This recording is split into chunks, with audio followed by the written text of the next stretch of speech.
Once upon a time, we used to listen to each other. Our pain, our joy, our fears, our hopes, and most importantly, our dreams. But somewhere along the way, we got lost, and we forgot how to listen. But don't you worry. These stories will have an impact that will help guide you back. Because this is the Rayless Reverie.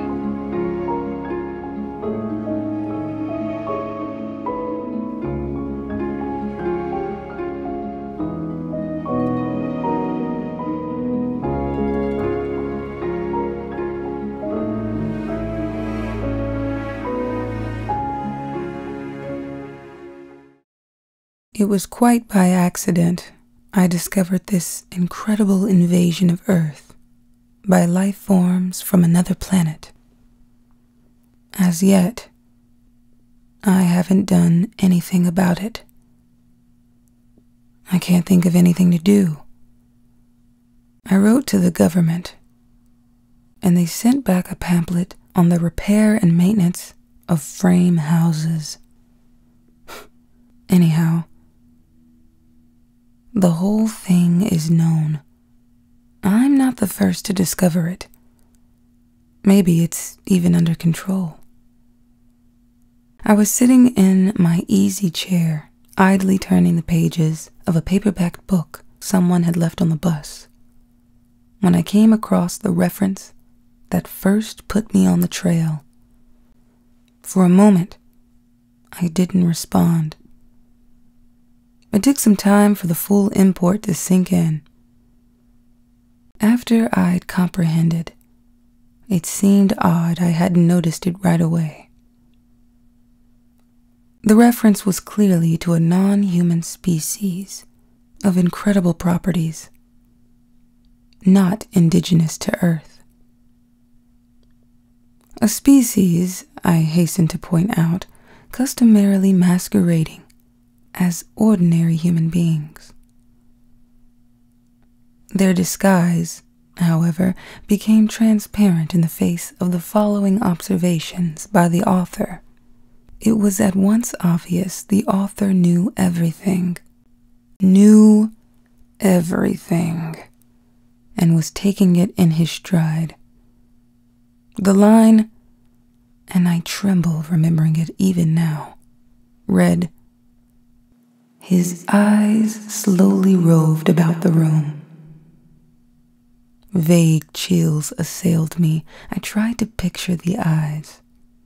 Did they roll like dimes? The passage indicated not. They seemed to move through the air, not over the surface. Rather rapidly, apparently. No one in the story was surprised. That's what tipped me off. No sign of amazement at such an outrageous thing. Later, the matter was amplified. His eyes moved from person to person. There it was in a nutshell. The eyes had clearly come apart from the rest of him and were on their own.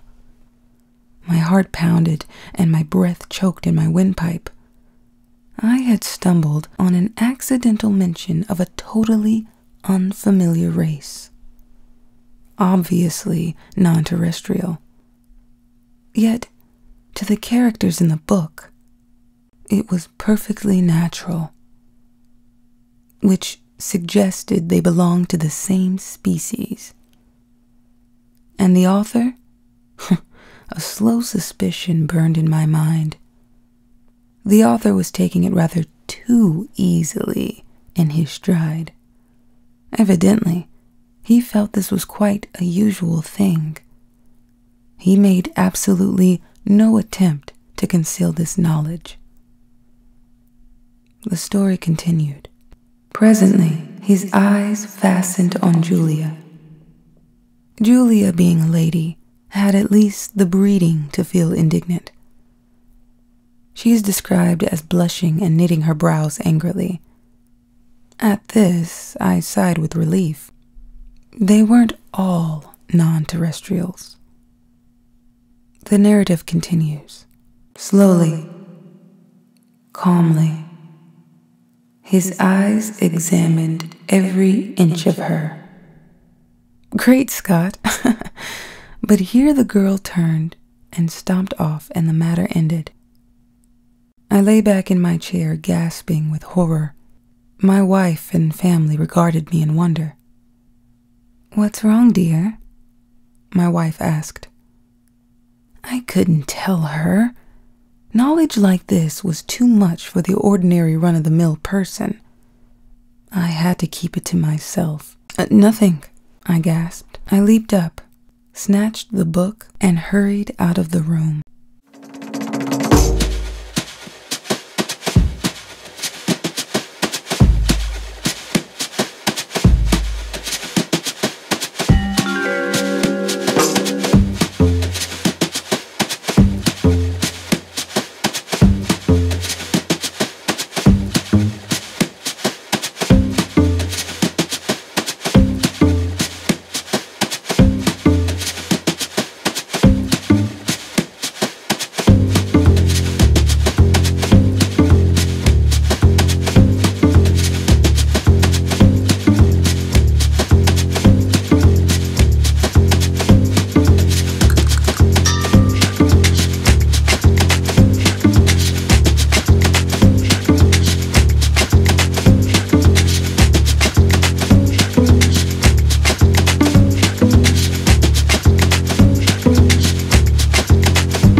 In the garage, I continued reading.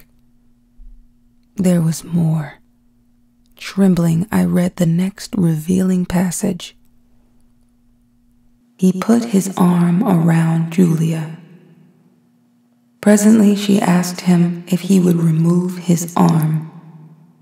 He immediately did so, with a smile. It's not said what was done with the arm after the fellow had removed it. Maybe it was left standing upright in the corner. Maybe it was thrown away. I don't care. In any case, the full meaning was there, staring me right in the face. Here was a race of creatures capable of removing portions of their anatomy at will, eyes, arms, and maybe more, without batting an eyelash. My knowledge of biology came in handy at this point. Obviously, they were simple beings, unicellular, some sort of primitive, single-celled things. Beings no more developed than starfish. Starfish can do the same thing, you know? I read on and came to this incredible revelation, tossed off coolly by the author without the faintest tremor. Outside the movie theater, we split up. Part of us went inside, part over to the cafe for dinner. Binary fission, obviously, splitting in half and forming two entities. Probably each lower half went to the cafe, it being farther, and the upper half to the movies. I read on, hands shaking. I had really stumbled onto something here. My mind reeled as I made out this passage. I'm afraid there's no doubt about it.